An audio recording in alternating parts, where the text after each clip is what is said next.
Hi friends, இன்றைக்கி வந்து நம்ம காட்டில் விளைஞ்ச தட்டாம்பயிரை வச்சு ஒரு சூப்பரான கிரேவி ஒன்று தான் பண்ண போகிறோம். வாங்க எப்படி பண்ணலாங்கிறத பார்க்கலாம். நைட்டே ஊற வச்சாச்சு. கிட்டத்தட்ட ஒரு 8 மணி நேரம் நல்லா ஊறி வந்திருக்கு. இதே இது நம்ம கடையில் வாங்குகிற ஹைப்ரிட் பயிர்னால் ஒரு 3 மணி நேரம் ஊற வச்சா போதும், நல்லா நம்மளுக்கு வந்து வெந்து வந்துடும். ஆனால் இதை வந்து 8 மணி நேரம் ஊற வச்சு அதுக்கப்புறம் ஒரு 3 விசில் வச்சு எடுத்தால் தான் இது வந்து நல்லா ஸ்பீடாக வந்து வெந்து வரும். இப்போ வந்து நம்ம வந்து கொஞ்சோண்டு உப்பு, மஞ்சள் தூள் சேர்த்து ஒரு 3 விசில் வச்சு எடுத்துக்கலாம். இப்போ பார்த்தீங்கன்னா ஒரு 95% நல்லா வெந்து வந்திருக்கும். ஒரு 5% மட்டும் நம்ம வந்து வதக்கும் போது அதில் போட்டு நம்ம வந்து வேக வச்சு எடுத்துக்கலாம். இப்போ வந்து கொஞ்சத்தை மட்டும் ஒரு கை அதை மட்டும் தனியாக எடுத்து வச்சுக்கலாம். இதை வந்து எதுக்குன்னு சொல்லி லாஸ்ட்டில் சொல்கிறேன். இப்போ இருக்கிற வெங்காயத்தெல்லாம் நம்ம வந்து தட்டி எடுத்து வச்சுக்கலாம். இதுக்கு வெங்காயம், தக்காளி, பூண்டு, பச்சை மிளகாய் இது மட்டும் போதும். கொஞ்சோண்டு புளியை வந்து ஊற போட்டு வச்சுருக்கோம்.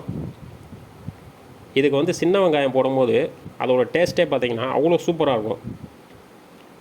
இப்போ இதுக்கு தேவையான பொருளே தான். வாங்க இப்போ ரெடி பண்ணிடலாம். இப்போ நம்ம தக்காளி, வெங்காயம் எல்லாத்தையும் வதக்கிடலாம். இப்போ தேவையான அளவு எண்ணெய் சேர்த்துக்கலாம். கொஞ்சோண்டு கடுகு தாளிப்புக்கு, கொஞ்சோண்டு கருவேப்பிலை சேர்த்துக்கணும். கருவேப்பிலையோட ஃப்ளேவரு இதில் அவ்வளோ சூப்பராக இருக்கும். அதுக்கு தான் இந்த சின்ன வெங்காயத்தை போட்டு கொஞ்சம் வெந்து வந்தால் போதும். அதாவது நல்லா வதக்கி எடுக்கணும்னு அவசியம் கிடையாது, லைட்டாக வதங்கி வந்தாலே போதும். இதை நல்லா வதக்கி எடுத்துக்கலாம். போதும். இந்த டயத்தில் நம்ம தக்காளி சேர்த்துக்கலாம்.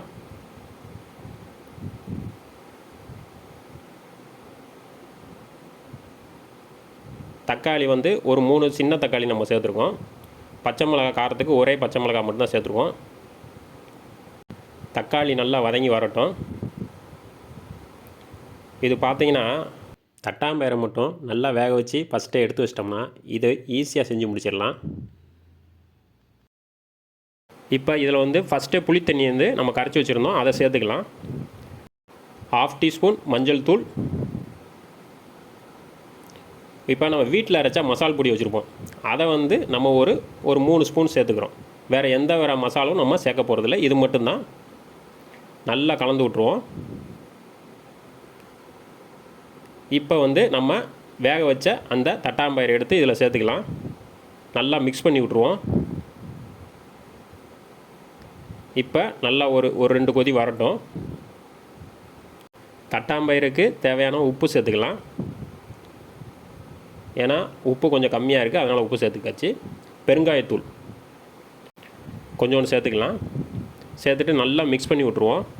கொஞ்சோண்டு தட்டாம்பயிரை அப்போ வந்து எடுத்து வச்சுருந்தோம் தனியாக. இப்போ வந்து அதில் 1/2 டீஸ்பூன் சீரகம், 1/2 டீஸ்பூன் சோம்பு சேர்த்துட்டு நல்லா பேஸ்ட் மாதிரி அரைச்சி தனியாக எடுத்து வச்சுக்கலாம். இப்போ வந்து நல்லா சிம்மில் வச்சுட்டு ஒரு 10 நிமிஷம் அப்படியே அந்த பயிறு அந்த மசாலாலாம் நல்லா மிக்ஸ் ஆகி வரட்டும். நல்லா வந்துருச்சு, மிக்ஸ் ஆகி வந்துருச்சு. இப்போ இந்த டயத்தில் நம்ம அரைச்சி வச்ச அந்த பேஸ்ட்டை எடுத்து இதில் கொஞ்சமாக சேர்த்துக்கலாம். இது எதுக்குன்னா கிரேவி வந்து நல்லா திக்னஸாக இருக்கும், அதுக்காண்டி தான் நம்ம வந்து இதை சேர்த்துக்கிறோம். இப்போ வந்து பார்த்திங்கன்னா சூப்பரான தட்டாம்பயிறு குழம்பு வந்து நம்மளுக்கு ரெடி ஆயிடுச்சு. இதுக்கு சைடிஷாக பார்த்திங்கன்னா அந்த உருளைக்கிழங்கு அவிச்சு நம்ம வெங்காயம்லாம் போட்டு தாளித்து வச்சோம்னு வச்சா அவ்வளோ டேஸ்ட்டாக இருக்குங்க. ரெண்டுக்கும் காம்பினேஷன். இல்லாட்டி பழைய கஞ்சிக்கு இதுக்கு வந்து இதை வந்து சைடிஷாக வச்சு கூட சாப்பிட்லாம், நல்லா திக்கான கிரேவி வச்சு கூட.